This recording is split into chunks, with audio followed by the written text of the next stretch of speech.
નમસ્તે વિદ્યાર્થી મિત્રો, ઓનલાઈન લેક્ચર્સમાં બાળકો ફરી એકવાર આપનું હાર્દિક સ્વાગત છે. આજે આપણે ભણશું આપણું પ્રકરણ નંબર 2 માપન અને એકમનો ભાગ નંબર 8. ભાગ નંબર 7 માં આપણે ઓલરેડી દળનું માપન કરતા હતા અને એમાં આપણે એવું વસ્તુ ભણતા હતા કે ભાઈ સામાન્ય રીતે જે પદાર્થો છે એનો આ દળનું માપન કિલોગ્રામના એકમ સ્વરૂપે અને ત્રાજવાઓ અથવા ઇરિડિયમ અને પ્લેટિનમ ધાતુનો જે નળાકાર છે એ નળાકારની સાથે સમતુલ્ય રીતે આપણે એનું માપન કરતા હતા. હવે આજે આપણે જે કન્સેપ્ટ ભણવાનો છે કે ભાઈ મોટા પદાર્થોનું માપન સામાન્ય રીતે આપણે કિલોગ્રામમાં કરી શકીએ છીએ, પરંતુ અણુઓ અને પરમાણુઓ હોય બરાબર, જે અત્યંત સૂક્ષ્મ દળ ધરાવે છે, એનું માપન કઈ રીતે કરવું? બહુ સિમ્પલ છે ભાઈ કે ભાઈ સામાન્ય રીતે હું 10 લીટર પાણીનું માપન કરી શકું, પણ H2O નું માપન હું કિલોગ્રામમાં કરી શકીશ નહીં. તો અહીંયા કિલોગ્રામની જગ્યાએ અણુ અને પરમાણુમાં કઈ રીતે માપન કરવું એ કન્સેપ્ટ આપણે સમજવો છે અને આપણો જે કન્ટિન્યુ કન્સેપ્ટ છે દળનું માપન એમાં જ આપણે ભણવાનું છે. સામાન્ય રીતે અણુઓ અને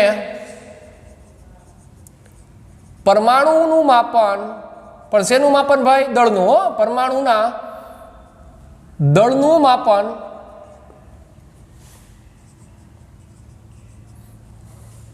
શેમાં ન કરી શકાય? કિલોગ્રામમાં કરી શકાતું નથી. કિલોગ્રામમાં થઈ શકતું નથી. એનું કારણ શું ભાઈ કિલોગ્રામમાં નથી થવાનું? તો એનું રીઝન કારણ કે અત્યંત દળ નાનું છે, અને જો અત્યંત દળ નાનું હોય તો એના મોટા એકમ મીન્સ કે કિલોગ્રામ સાથે આપણો પનારો પડતો નથી. તો આપણે કંઈક એવું વિકસાવવું પડે બરાબર કે જેના લીધે એનું માપન કરી શકાય. એટલા માટે અણુ અને પરમાણુના દળના માપન માટે વૈજ્ઞાનિકોએ એક જુદી જ પદ્ધતિ શોધી કાઢી અને એનું નામ આપી દીધું યુનિફાઈડ એટોમિક માસ યુનિટ. તો આપણે એની વાત કરીએ અને સમજીએ. તેથી પરમાણુના કે અણુના દળના માપન માટે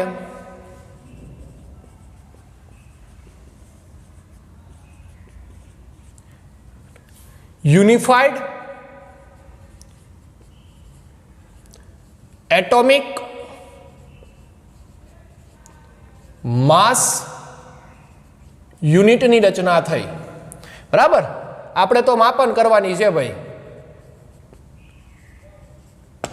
ગમે એમ, ગમે તે પદાર્થનું, ગમે તે અણુનું કે ગમે તે પરમાણુનું મારે માપન જોઈએ. પછી તમે કિલોગ્રામમાં પણ ક્યારે મોટા પદાર્થ હોય ત્યારે, અને અણુ અને પરમાણુ હોય ત્યારે કેવા પદાર્થો વાત કરવી પડશે?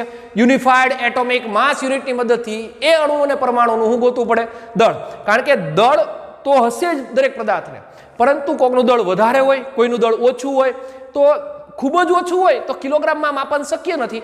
એટલા માટે વૈજ્ઞાનિકોએ અણુ અને પરમાણુ, આમે બોલી શકાય બાળકો કે આણ્વીય અને પરમાણ્વીય રચનાઓ માટે કિલોગ્રામને બદલે આપણે શેનો ઉપયોગ કરીએ છીએ? યુનિફાઈડ એટોમિક માસ યુનિટ, જેને કહેવાય 1 AMU. આનું નામ જ એવું, એટોમિક માસ યુનિટ. અને એ એટોમિક માસ યુનિટ 1 AMU એટલે શું ભાઈ? કઈ રીતે એની વ્યાખ્યા આપી તો સમજીએ. બરાબર, અનુત્તેજિત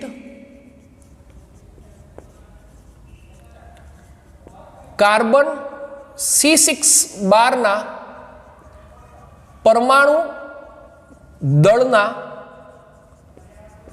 12મા ભાગને શું બોલાય? એક એટોમિક માસ યુનિટ.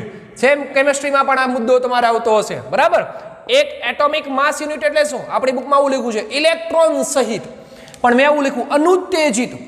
બે પરમાણુઓ બે અવસ્થા પ્રાપ્ત કરે, એક ઉત્તેજિત અને એક અનુત્તેજિત. ઉત્તેજિત એટલે બીજું કાંઈ નહીં કે બાહ્યતમ કક્ષાનો ઇલેક્ટ્રોન એનર્જી મેળવી અને દૂર થાય પિતૃ પરમાણુથી. બરાબર, કક્ષામાંથી ઇલેક્ટ્રોન બહાર આવે, એનો મતલબ એમાં ઇલેક્ટ્રોન હવે છે નહીં. દાખલા તરીકે આવું હશે ભાઈ, કાર્બનનો +2 અને 4, 6 કાર્બન પરમાણુ છે. તો આ અત્યારે અનુત્તેજિત છે, કારણ કે બધા જ ઇલેક્ટ્રોન એની કક્ષામાં છે. 2 અને 4 ટોટલ 6 એ 6 ફિક્સ છે. પણ જો આવું હોત તો 4 ને બદલે અહીંયા 3 હોત, એક ઇલેક્ટ્રોન બહાર આવી ગયો હોત તો બરાબર, તો આને કહેવાય ઉત્તેજિત. ઉત્તેજિત એટલે એની ઉર્જામાં શું થયો? વધારો, એટલા માટે ઇલેક્ટ્રોન એને છોડ્યો. તો અનુત્તેજિત એટલે શું? તો કે ફિક્સ વેલ્યુ છે. ઇલેક્ટ્રોન સહિત બોલો તો પણ ભલે. ઇલેક્ટ્રોન સહિત એટલે કેટલા ઇલેક્ટ્રોન? તો કે 6. એની જગ્યાએ આપણે એક શબ્દ ઉમેરી દીધો અનુત્તેજિત. એનો મતલબ ઉત્તેજિત નથી. ઉત્તેજિત ના હોય તો એમાંથી ઇલેક્ટ્રોન જશે નહીં. તો અનુત્તેજિત કોણ? કાર્બન C6 બારના પરમાણુ દળનો કેટલામો ભાગ? 12મો ભાગ, એટલે 1 એટોમિક માસ યુનિટ. તો ગણી દઈએ એની વેલ્યુ. 1 એટોમિક માસ યુનિટની વેલ્યુ મારે ગણવી છે. હવે સામાન્ય રીતે જે કાર્બન પરમાણુ છે એનું દળ છે 1.992647 ગુણ્યા 10⁻26 કિલોગ્રામ. આટલું કોનું દળ છે બાળકો? તો કે કાર્બન પરમાણુનું. આ કાર્બન પરમાણુના દળનો કેટલામો ભાગ? તો કે ભાઈ 12મો ભાગ. તો આ 12મો ભાગ. ચાલો ભાગી દો અને જવાબ મેળવીએ. 1 એટોમિક માસ યુનિટ 1.992647 ભાગ્યા 12.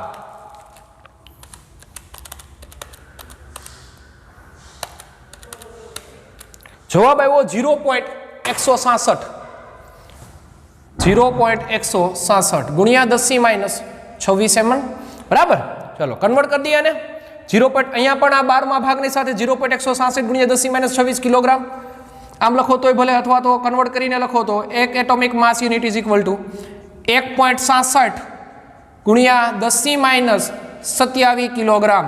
તો આ સંબંધ થયો 1 એટોમિક માસ યુનિટ અને કિલોગ્રામ. બરાબર. ખાસ યાદ રાખશું, આપને જે દળ આપ્યા હશે પરમાણુ અણુઓના એ કિલોગ્રામમાં આપ્યા હોય તો એટોમિક માસ યુનિટમાં ફેરવતા આવડવા જોઈએ, અને એટોમિક માસ યુનિટમાં આપ્યા હોય તો આપણે એને કિલોગ્રામમાં ફેરવતા આવડવા જોઈએ. તો આ થયું આપણા આણ્વીય અને પરમાણ્વીય સ્તરે જે દળનું માપન કરીએ છીએ એની રીત, જેને નામ અપાય છે એટોમિક માસ યુનિટ. ઘણા બાળકોને ક્વેશ્ચન છે કાર્બન શા માટે લીધો?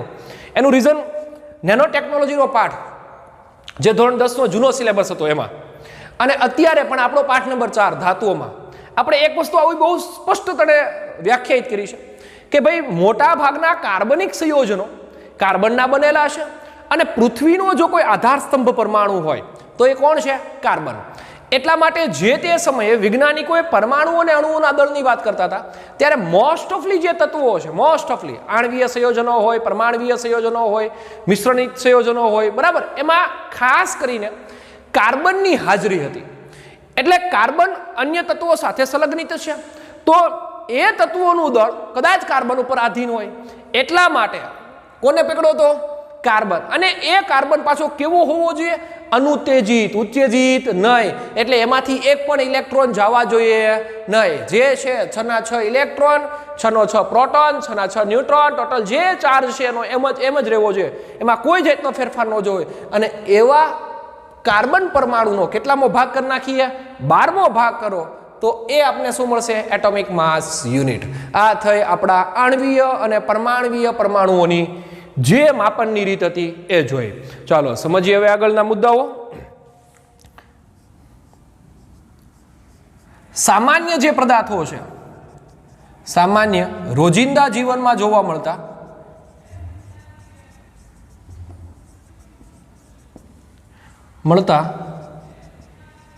પદાર્થોનું માપન શેના વડે કરીએ? તો કે ભૌતિક તુલા વડે. બરાબર. જે રોજિંદા જીવનમાં આપણે જે જોવા મળે એને આપણે ભૌતિક તુલા વડે માપન કરીએ. પછી એ ડિજિટલ હોય તોય ભલે, આપણા ત્રાજવા હોય તોય ભલે, બરાબર, એના વડે આપણે માપન કરીએ. જે રોજિંદા જીવનમાં જે પદાર્થો આપણે દેખાઈ રહ્યા, મારું શરીર, આ માર્કર પેન, મારા જે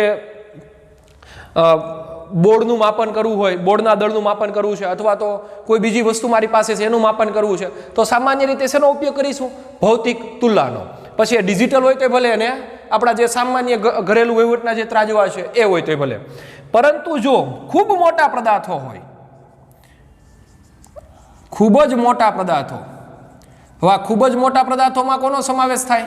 તો કે ખૂબ જ મોટા પદાર્થોમાં ગ્રહનું દળ, પૃથ્વીનું દળ, એટલે કે બ્રહ્માંડીય જે ઘટનાઓ છે, બ્રહ્માંડીય ઘટનાઓના દળ. હવે એ થોડાક ક્યાંય ત્રાજવા વડે માપાય? સૂર્યને એમ કહેવાય ભાઈ ત્રાજવામાં બેસી જાય, લાય તારું દળ મારે માપવું છે, બરાબર. ગ્રહનું દળ એમ કઈ માપી તો શકાય નહીં, કારણ કે એક નાના નથી, ખૂબ જ મોટા છે, અત્યંત મોટા છે, તો ત્યાં કિલોગ્રામનો ઉપયોગ ન થાય. એટલા માટે ત્યાંનું દળ મેળવવા માટે હું ન્યૂટનના ગુરુત્વાકર્ષણના સાર્વત્રિક નિયમનો ઉપયોગ કરું. F બરાબર Gm1m2/r². બરાબર, આ સૂત્રને જરાક સમજીએ બાળકો. ન્યૂટનનું ટોટલ કેટલા નિયમો ભાઈ? 4. કોઈ એમ પૂછે ન્યૂટનના કેટલા નિયમો, તો આપણે એમ જ કહીએ 3. ટોટલ 4 છે. ગતિના 3 અને એક સાર્વત્રિક. ગતિના નિયમો માટે કન્ડિશન હોવી જોઈએ. આઘાત હોય તો જ પ્રત્યાઘાત હોય, બળ લાગે તો જ એ ગતિ કરે, ગતિ કરતો હોય તો સ્થિર થાય. દરેક માટે જવાબદાર કન્ડિશન. બળ લાગે તો આમ થાય, આઘાત આપો તો આમ થાય. તો અહીંયા સાર્વત્રિક નિયમ એવો છે કે કોઈ પણ પદાર્થ વચ્ચે લાગતું બળ એ બે પદાર્થોના દળના ગુણાકારના સમપ્રમાણમાં અને એમની વચ્ચેના અંતરના વર્ગના વ્યસ્ત પ્રમાણમાં હોય. ઘણા બાળકોને ક્વેશ્ચન એ છે કે ભાઈ આમાં ગ્રહ અને પૃથ્વીનું દળ કઈ રીતે માપવું? સિમ્પલ, આપણે પૃથ્વી અને સૂર્ય એની વાત કરી રહ્યા છીએ. પૃથ્વીનું મને દળ ખબર છે, સૂર્યનું દળ મને ખબર નથી. એમની વચ્ચેનું અંતર જાણીએ છીએ, 1 એસ્ટ્રોનોમિકલ યુનિટ. બરાબર, સરેરાશ અંતર. તો જુઓ જી, F Gm1m2/r². જો તમને બળની પણ ખબર હોય, એફની પણ ખબર હોય, જે કઈ રીતે જાણી શકાય, તો એ મુદ્દો આપણે જ્યારે પ્રકરણ નંબર 8 માં આવશું ત્યારે વધારે સમજશું. બરાબર, કારણ કે આખું ગુરુત્વાકર્ષણ છે. એફની ખબર છે, આરની ખબર છે, પૃથ્વીનું દળને હું m1 કહું એની આપને ખબર છે. શું જોઈએ મારે? m2. તો m2 સૂત્રનો કરતા બનાવો, F×r²/g એ ગુરુત્વાકર્ષણનો સાર્વત્રિક અચળાંક છે, એનું મૂલ્ય આપને આવડે તો થઈ જશે Gm1. તો આ બધી વેલ્યુની મદદથી હું શું મેળવી શકું? તો કે ભાઈ m2 મેળવી શકું. એટલે જે મોટા પદાર્થો છે, ખૂબ જ મોટા પદાર્થો છે, એના દળનું માપન કરવા માટેની જે રીત છે એ કોણ છે? તો કે ન્યૂટનના સાર્વત્રિક નિયમની મદદથી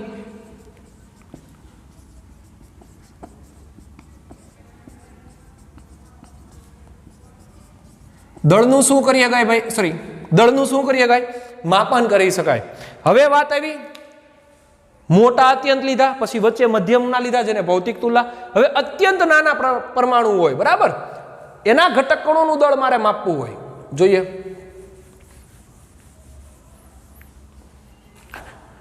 ખૂબ જ સૂક્ષ્મ પદાર્થોના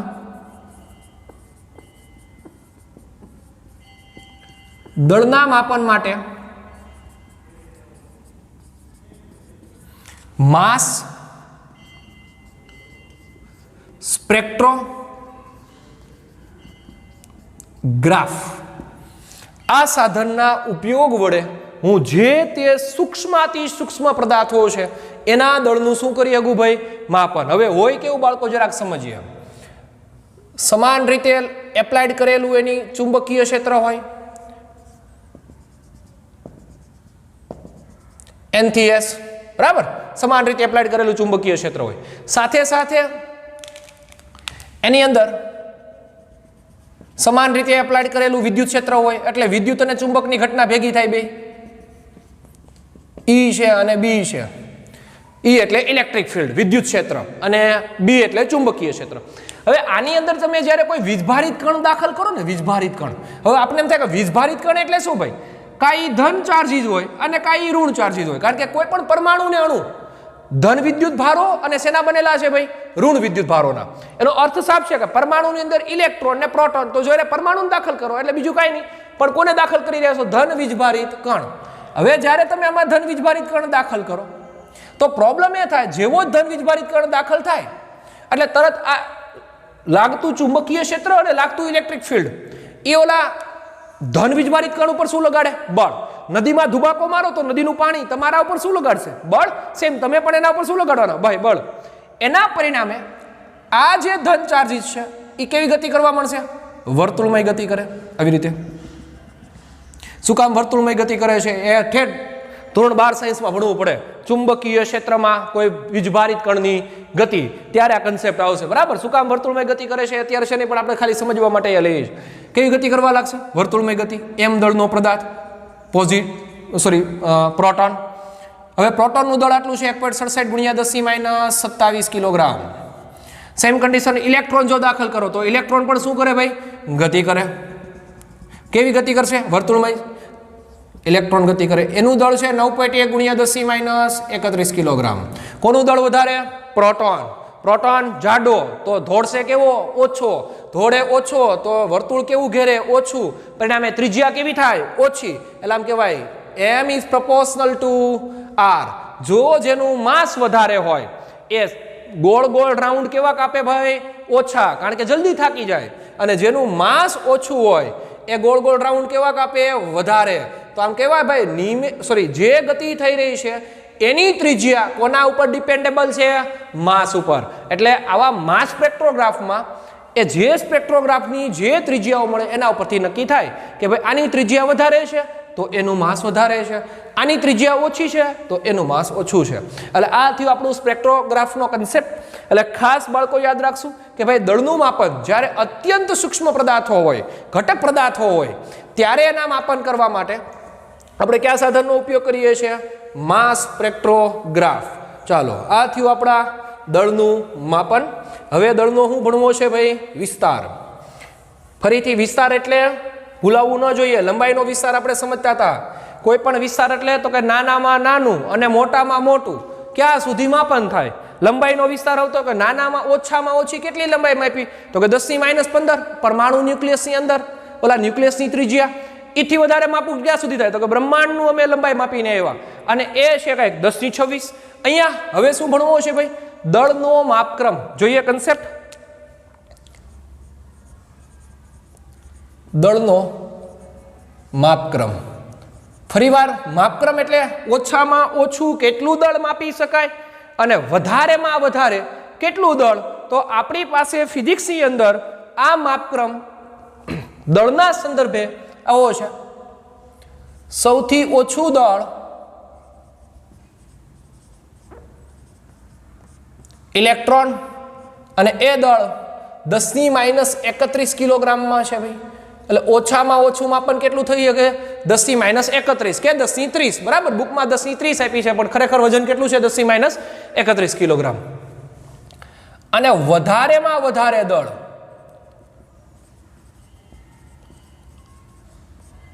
જે છે બ્રહ્માંડનું, સમગ્ર બ્રહ્માંડનું અવલોકિત દળ. બરાબર, બ્રહ્માંડનું અવલોકિત દળ.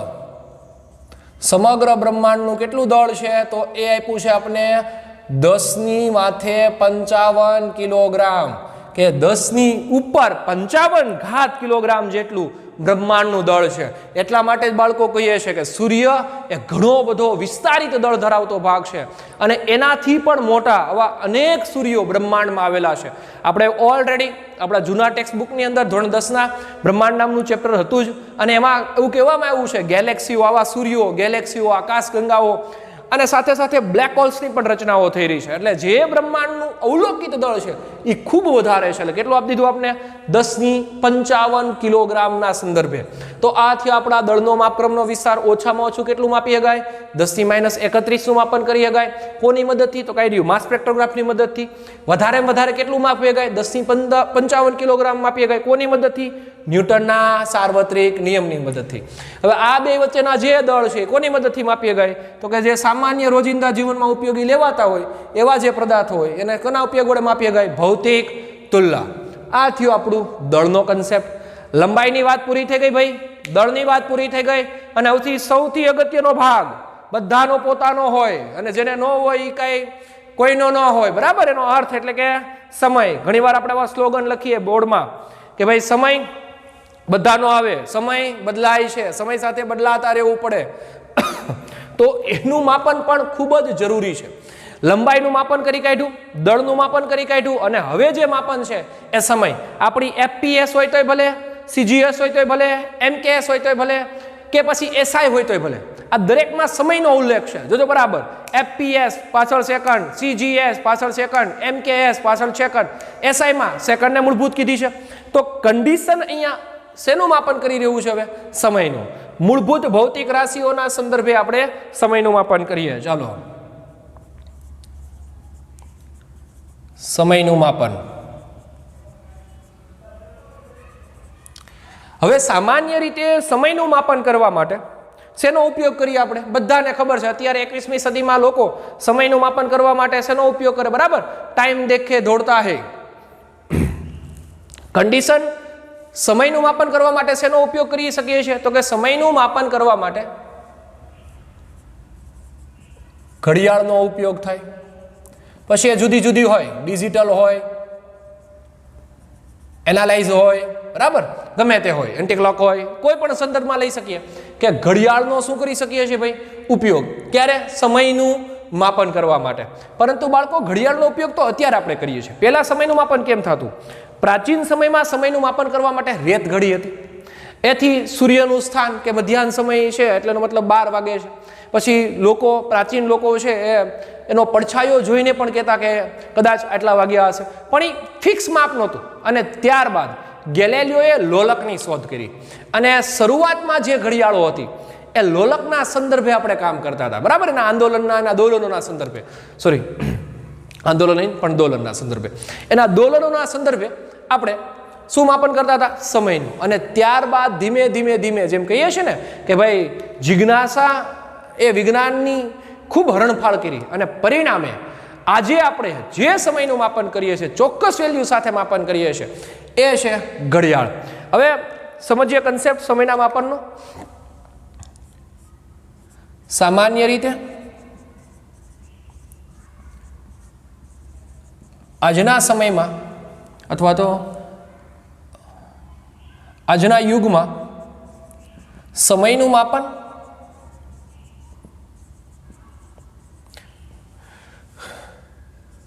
પરમાણ્વીય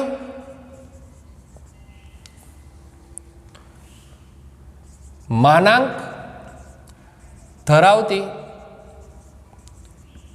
ઘડિયાળ વડે થાય છે. સમજીએ કન્સેપ્ટ. જો ઘડિયાળનો જુદો ભાગ, ઘડિયાળને મૂક પડતી અને કોની વાત થઈ? પરમાણ્વીય માનાંક, એટલે પરમાણુઓના જે દોલનો છે એને આધીન આપણે શું માપન કરી રહ્યા છીએ? સમય, બરાબર. જોઈ લીધું, પરમાણ્વીય માનાંક ધરાવતી ઘડિયાળ વડે થાય છે. અને આ પરમાણ્વીય માનાંક એટલે આ ઘડિયાળને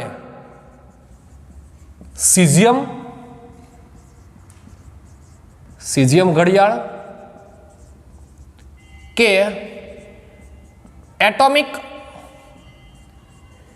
ક્લોક કહે છે. સમજીએ બધા જ કન્સેપ્ટ. હો ભાઈ, અત્યારે જે સમયનું માપન કરીએ છીએ એ સમયનું માપન પરમાણ્વીય માનાંક ધરાવતી ઘડિયાળો વડે થાય. અને એ પરમાણ્વીય માનાંક ધરાવતી ઘડિયાળો એક્ઝેક્ટ એક્યુરેટ સમય આપે છે. રેત ઘડીમાં થોડો ઘણો સમય બદલાતો હતો, પડછાયામાં થોડો ઘણો સમય બદલાતો હતો, આપણી જે કાંડા ઘડિયાળ છે કદાચ એમાં કોઈ ફેરફાર બાહ્ય પરિબળોને કારણે સમય બદલાતો હતો. પરંતુ અહીંયા જે એટોમિક ઘડિયાળ છે, જે સિઝિયમ ઘડિયાળ છે, એ ચોક્કસ વેલ્યુ વાળો સમયનું માપન કરે અને આપણે એ જ જોઈએ છે. એટલા માટે અત્યારના યુગમાં જે પરમાણ્વીય માનાંક ધરાવતી ઘડિયાળોનો આપણે શું કરીએ છીએ? ઉપયોગ. અને આવી ઘડિયાળોને સિઝિયમ ઘડિયાળ કે શું બોલાય છે ભાઈ? Atomic clock. હવે સિઝિયમ શા માટે પસંદ કર્યું છે? એના ઘણા બધા રીઝનો છે, જોતા જઈએ અને સમજતા જઈએ. સમયનો એકમ સેકન્ડ છે. સમયનો એકમ સેકન્ડ છે. જેમ દળનો એકમ શું હોય ભાઈ? કિલોગ્રામ. એમ સમયનો એકમ શું છે બાળકો? સેકન્ડ. હવે એક સેકન્ડની મારે વ્યાખ્યા આપી હોય તો આવી રીતે આપી શકાય. સિઝિયમ 133. આ 133 છે એનું પરમાણ્વીય દળ છે, બરાબર. સિઝિયમ 133 પરમાણુના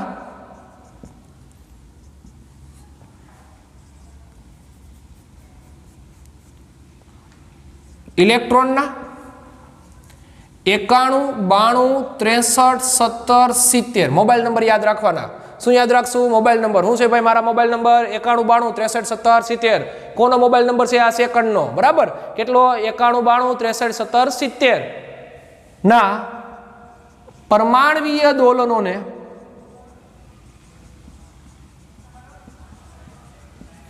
શું બોલાય?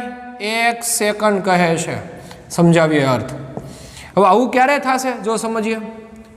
જુદા જુદા પરમાણુ સ્તરમાં જુદા જુદા ઉર્જા સ્તર હોય. શું હોય બાળકો? ઉર્જા સ્તર. જે પ્રકારે ઉર્જા હોય એ પ્રકારે એના સ્તર રચાયેલા હોય. હવે સિઝિયમ છે એની બાહ્યતમ કક્ષામાં એક જ ઇલેક્ટ્રોન છે. શા માટે સિઝિયમને જ પસંદ કર્યો? તત્વો તો ઘણા બધા હતા, એનું રીઝન એ સમજીએ. સિઝિયમ ની બાહ્યતમ કક્ષામાં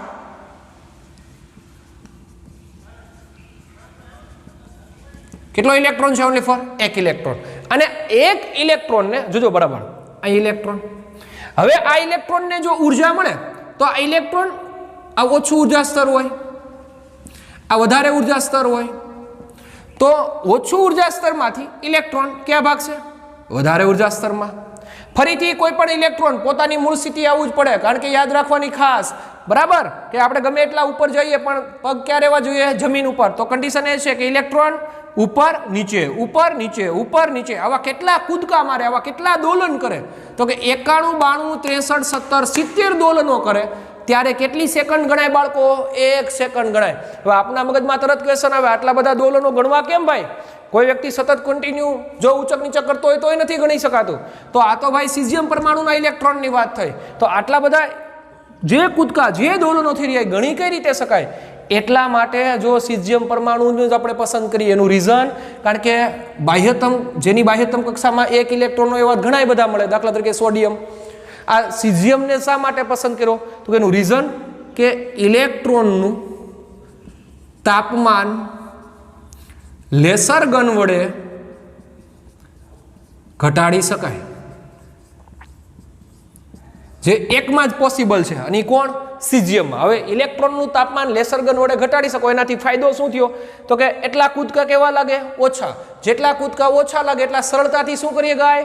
ગણી શકાય. એટલા માટે 91, 92, જે 63, 17, 70 નો આંકડો છે એ આપણે યાદ રાખશું. આમાં બહુ ડીપમાં આપણે જતા નથી, પણ આપણે ખબર હોવી જોઈએ શા માટે સિઝિયમ પસંદ કર્યો છે. તો એનું કારણ બાહ્યતમ કક્ષામાં 1 છે. આવા બાહ્યતમ કક્ષામાં ઘણા બધા હોય, પણ આ એક જ એવો પરમાણુ છે કે જેના જે બાહ્યતમ કક્ષાનો ઇલેક્ટ્રોન છે એનું તાપમાન સરળતાથી શું કરી શકાય છે? ઘટાડી શકાય છે. એટલા માટે કોની પસંદગી કરવામાં આવી છે બાળકો?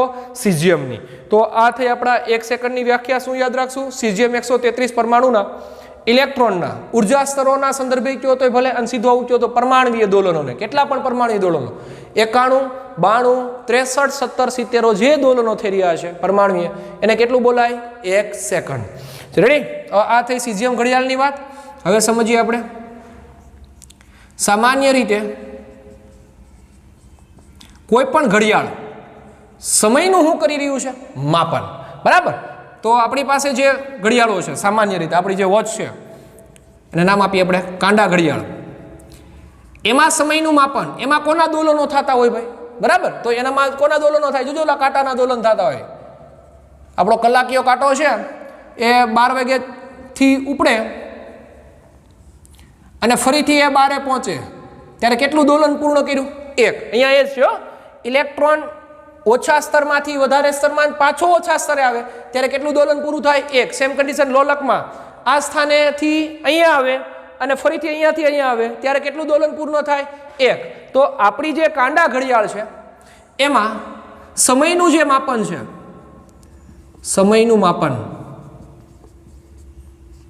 એ કોના દોલનો વડે નક્કી થતા હોય? તો કે ભાઈ કાંટાના દોલનો વડે નક્કી થાય. એટલે જ આપણે કહીએ જો કે ભાઈ 12 થી ફરીથી 12 પહોંચે અહીંયા, એટલે આપણે શું કહીએ છીએ? બરાબર, સવારના 12 થી તો સાંજના 12 પહોંચે એટલે કેટલી કલાક થઈ? 12 કલાક. પાછી કન્ટિન્યુ ફેરે એટલે કેટલી કલાક થઈ? 24 કલાક. 24 કલાકે શું ગણીએ? 1 દિવસ. હવે 1 દિવસે કેટલા? 365 વર્ષ. તેનો મતલબ સાફ છે કે આ ના શું જરૂરી છે? દોલનો જરૂરી છે. આ તો કાંડા ઘડિયાળની વાત થઈ. પણ જો તમારી પાસે ક્વાર્ટઝ ઘડિયાળ હોય, અત્યારે બજારમાં ક્વાર્ટઝ ઘડિયાળ પણ મળે છે, જેને કહેવાય LCD, બરાબર, લિક્વિડ ક્રિસ્ટલ ડિસ્પ્લે, અને LED, લાઇટ ઇમિટિંગ ડાયોડ. આ બેના સંદર્ભો આપણે 12 સાયન્સમાં ભણવાના છે. પણ LCD ઘડિયાળો અત્યારે છે આપણી પાસે, જેમાં ફક્ત ને ફક્ત આવું દેખાડે, આવી રીતે 5 દેખાડ્યા હોય. આપણી પાસે આવી ઘડી વોચ છે અત્યારે બજારમાં તો ઓલરેડી મળે છે, બરાબર, જેમાં આપણે વોટ્સઅપ કોલ કરી શકીએ. આ બધી એમાં ફક્ત આવી રીતે 5 દેખાડ્યો, કાંટાના સંદર્ભે નહીં. તો અહીંયા જે મટીરિયલ છે, જે તમારી ઘડિયાળ બનાવ્યા છે, એ ઘડિયાળના મટીરિયલ્સ સતત હું અનુભવતા હોય એના પરમાણુઓ, દોલનો, અને એ દોલનો પ્રમાણે એનું શું થતું હોય? માપન. એટલે આપણે એટલું જ યાદ રાખશું ભાઈ, ક્વાર્ટઝ ઘડિયાળમાં સમયનું માપન કોણ કરે? તો કે ક્વાર્ટઝ દોલનો.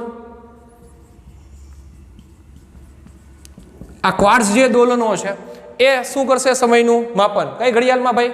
ક્વાર્ટઝ ઘડિયાળમાં. જેમ અહીંયા આપણે જુદા જુદા દળનું માપન જુદા જુદા સાધનો વડે કરીએ છીએ, એમ જુદા જુદા સમયનું માપન જે રીતે આપણી પાસે છે. કાંડા ઘડિયાળ હશે તો એમાં ઓલા કાંટાઓના દોલનો ઉપરથી, ક્વાર્ટઝ ઘડિયાળ એટલે કે LCD ઘડિયાળ હશે તો એના ક્વાર્ટઝના દોલનો ઉપરથી સમયનું માપન થાય.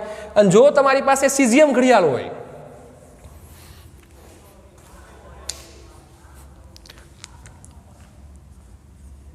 કઈ ઘડિયાળ છે આપણી પાસે? સીઝિયમ ઘડિયાળ. તો એમાં સમયનું માપન કોણ કરશે? તો કે caesium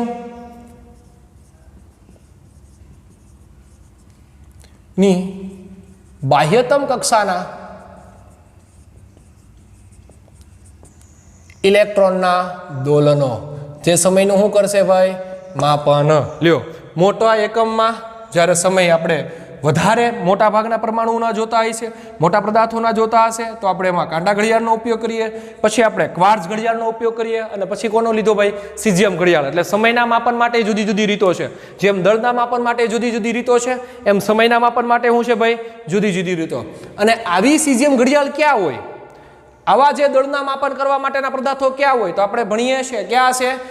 NPL, national physics laboratory. દરેક દેશને પોતાની ફિક્સ એક લેબોરેટરી હોય જ્યાં સમય, દળ, લંબાઈ, અન્ય ભૌતિક રાશિઓનું શું થતું હોય બાળકો? માપન. તો કન્ડિશન સમજીએ. આવી સીઝિયમ ઘડિયાળ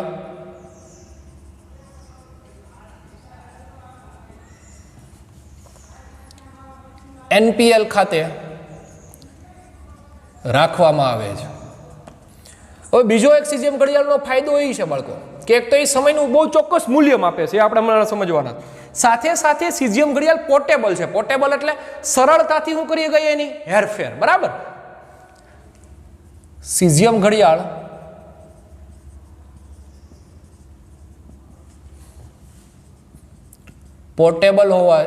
પોર્ટેબલ છે એટલે સરળતાથી શું કરી શકાય છે એની હેરફેર. એટલે એનો મતલબ સાફ છે કે ભાઈ NPLમાં જે સીઝિયમ ઘડિયાળ છે એને કોઈ મારે જુદા દેશમાં લઈ જવી હોય તો ત્યાંથી એનું શું કરી શકાય? સરળતાથી હેરફેર. એટલે ફિક્સ વેલ્યુડ વાળી છે નહીં, એક એનો એ ફાયદો છે. હવે આપણે વાત કરવી છે આપણા મૂળભૂત સમયની, ઇન્ડિયાનો જે સમય છે એની વાત કરવી છે. તો સમજીએ. 4 સીઝિયમ ઘડિયાળ વડે કેટલી ભાઈ? 4 સીઝિયમ ઘડિયાળ વડે IST નક્કી કરવામાં આવે છે. IST એટલે શું ભાઈ? તો હમણાં સમજ્યો. IST Indian standard time. ઇન્ડિયાનો ચોક્કસ ટાઈમ આ આપણે નોંધવો પડે છે. હવે આપણી પાસે બધા તમે એન્ડ્રોઈડ મોબાઈલ વાપરો છો અને જ્યારે તમે સમય સેટ કરતા હોય ને ત્યારે તમે જોજો કે ભાઈ સમયના ઓપ્શનમાં તમે જાઓ એટલે ઘણા બધા દેશોના સમયમાં ખુલે +5.30 +4.30 પ્લસ આટલા. તો આપણે ભારત ઇન્ડિયા સામે આવું લખ્યું છે +5.30. આ અર્થ શું દેખાડે છે? આ એ અર્થ દેખાડે છે કે આ 4 સીઝિયમ ઘડિયાળ વડે જે IST નક્કી થયો છે ઇન્ડિયાનો એ કેટલો છે? +5.3. એટલે એમાં જે મૂલ્ય બદલાઈ રહ્યા છે, બરાબર, ખાસ સમગ્ર ઇન્ડિયાની અંદર આપણે કોને ફોલોઅપ કરીએ છીએ? +5.30 ને. એથી વધારે નહીં, એથી ઓછો પણ નહીં. એટલે આ શા માટે આવી રીતે નક્કી થયું છે? એ 4 સીઝિયમ ઘડિયાળ પરથી નક્કી થાય. એટલે સમજીએ આપણે કે ભાઈ ખાલી સીઝિયમ ઘડિયાળનું કામ સમયનું માપન નથી, પણ સીઝિયમ ઘડિયાળ બે વસ્તુનું માપન કરે છે. સીઝિયમ ઘડિયાળ કઈ બે વસ્તુનું માપન કરી રહી છે? એક તો સેકન્ડ એટલે સમય, અને બીજી છે આવૃત્તિ, જે ખૂબ જ જરૂરી છે. કારણ કે અત્યારે જે ટેલિફોનિક કોમ્યુનિકેશન્સ અથવા કોમ્યુનિકેશન સિસ્ટમ્સના તમામ ભાગ, પછી ટીવી તમે જોવો છો તો પણ આવૃત્તિના સંદર્ભે જ આવે. જો તમે આવું કહેતા હોય કે FM ફ્રીક્વન્સી મોડ્યુલેશન આટલા હર્ટ્ઝ, એફએમમાં પણ ચેનલો તમે જુઓ 98.3 હર્ટ્ઝ, 98.6 હર્ટ્ઝ, આટલા ગીગા હર્ટ્ઝ, આટલા મેગા હર્ટ્ઝ, આ બધી ફ્રીક્વન્સી છે. એ કોણ નક્કી કરે? તો એ સીઝિયમ ઘડિયાળ જ નક્કી કરે. જે પ્રમાણે ફ્રીક્વન્સી છે એ જ પ્રમાણે સીઝિયમ ઘડિયાળના દોલનો થવા જોઈએ. જો ફ્રીક્વન્સી બદલાય, દરેક દેશને પોતાની ફ્રીક્વન્સી પણ હોય, દરેક ચેનલને પણ પોતાની ફ્રીક્વન્સી હોય. જ્યારે તમે ટીવી ઓન કરો છો બાળકો, ત્યારે એમાં જો લખેલું હશે કે ભાઈ નીચે એક પટ્ટી આવે અને પટ્ટીમાં સોની ટીવી એની બાજુમાં એની ફ્રીક્વન્સી લખી હોય. તો સમગ્ર દેશની અંદર જે ચેનલ પ્રસારિત થઈ રહી છે એની ફ્રીક્વન્સી પણ સરખી જ રહેવી જોઈએ. જો ફ્રીક્વન્સી અલગ અલગ થાય તો પ્રોબ્લેમ એ થાય કે જે ચેનલમાં જે વસ્તુનું પ્રસારિત થઈ રહ્યું છે એ વસ્તુ ન દેખાય, એની જગ્યાએ કંઈક બીજાનું દેખાતું હોય જો મેચ થાય તો. એટલા માટે સીઝિયમ ઘડિયાળ ખાલી સમયનું માપન નથી કરતી, પણ દેશની આવૃત્તિનું પણ. આવૃત્તિ એટલે બીજું કાંઈ નહીં, આમ બોલી શકાય 1 સેકન્ડમાં થતા દોલનોની સંખ્યાને આવૃત્તિ કહેવાય. જો અહીંયા 1 સેકન્ડમાં કેટલા દોલનો થયા? 91, 92, 63, 70, 70. તો સીઝિયમની આવૃત્તિ કેટલી 1 સેકન્ડમાં? તો આટલી છે સીઝિયમની આવૃત્તિ. બરાબર, જે આપણે ઓલરેડી ધોરણ 9માં વ્યાખ્યા ભણી ગયા છે. તો હવે વાત કરવી છે આ 4 સીઝિયમ ઘડિયાળ કેમ રાખી ભાઈ? 5 કેમ ન રાખી? 3 કેમ ન રાખી? 2 કેમ ન રાખી? ભાઈ એકઈ કેમ ન રાખી? અને આ 4 લેવાથી વળી શું ફાયદો થયો? એનું રીઝન જરાક સમજીએ. સમય કોનો નક્કી થાય? તો કે પૃથ્વી ઉપર નક્કી થાય ને ભાઈ. બરાબર, તો પૃથ્વી સંપૂર્ણપણે ગોળ છે નહીં. પ્રોબ્લેમ એ છે કે થોડીક ધ્રુવીય પ્રદેશો પાસે કેવી છે ભાઈ? છપટી છે, એટલે એનો મતલબ નારંગી આકાર જેવો છે.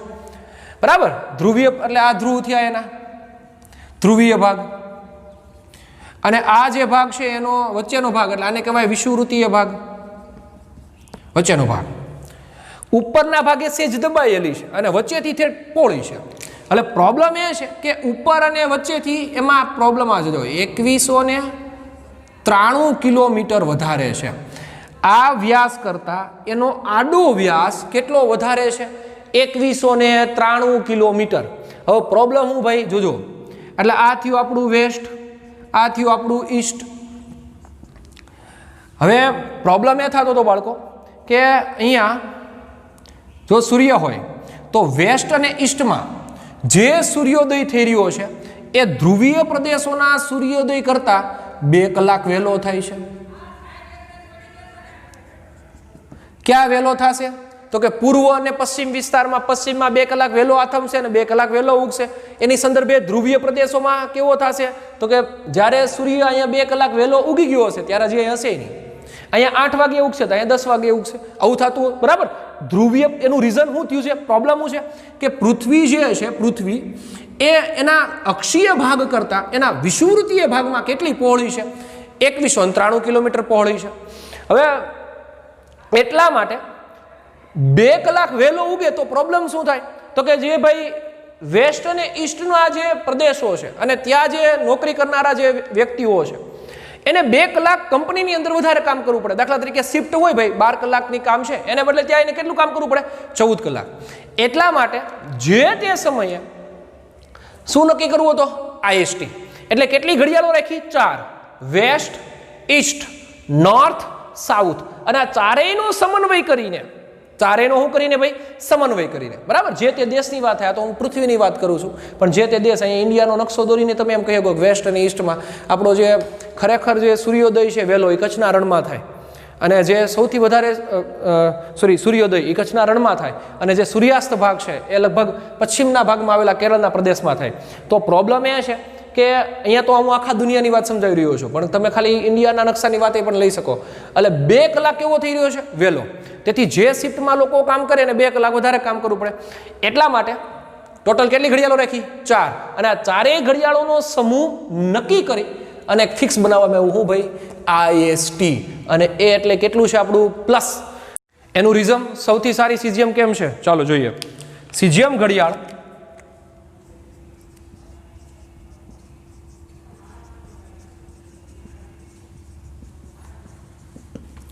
+or -1 × 10⁻13 જેટલી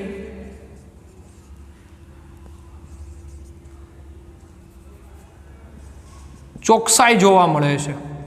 કેટલી? તો કે સમજાવ્યો, +or -1 × 10⁻13 જેટલી. એટલે સીઝિયમ ઘડિયાળ કેટલી વાર સમયનું માપન કરે? તો કે 10⁻13 વાર સમયનું માપન કરે ને ત્યારે કેટલી ભૂલ કરે? લગભગ 1 વાર. કેટલી વાર બાળકો? 1 વાર. કેટલી વાર માપન કરે સમયનું? 10⁻13 વાર. આમ સમજાય? 10⁻13 વાર એટલે 10 ની ઉપર 13 મીંડા. આટલી વાર કોઈ બાળક દાખલો ગણે તો એ ભૂલ કેટલી વાર કરશે? તો કે લગભગ 1 વાર. એટલી ચોકસાઈ છે. તો મૂળ મુદ્દો એ છે કે સીઝિયમ ઘડિયાળ શા માટે વાપરીએ છીએ? એનું કારણ કે સીઝિયમ ઘડિયાળ સમયની ચોકસાઈવાળી વેલ્યુ આપે છે, અને એ ખૂબ જ જરૂરી છે વિજ્ઞાનની અંદર કે સમયને ચોકસાઈ સાથે લઈએ. એટલા માટે 10⁻13 સીઝિયમ કેટલી વાર ભૂલ કરે બાળકો? 1 વાર. એટલે ખાસ યાદ રાખશું શા માટે આપણે સીઝિયમ ઘડિયાળનો ઉપયોગ કરીએ છીએ. એનું રીઝન આ છે. સાથે સાથે સમગ્ર વર્ષ દરમિયાન